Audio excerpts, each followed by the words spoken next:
Here I have Motorola Moto G8 Power Lite, and today I'm going to show you how to enable night mode on this device. So to do this, firstly you have to open settings, then go to the display section, and here you can find this night light option. You can switch it here, you can change its intensity, you can set up a schedule for it. For example, you can set up your custom time for this mode, or you can just set it to be from sunset to sunrise.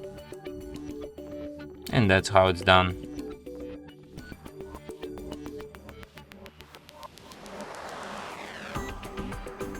And that's it. Thanks for watching. If you find this tutorial useful, don't forget to hit that like button and subscribe to our channel.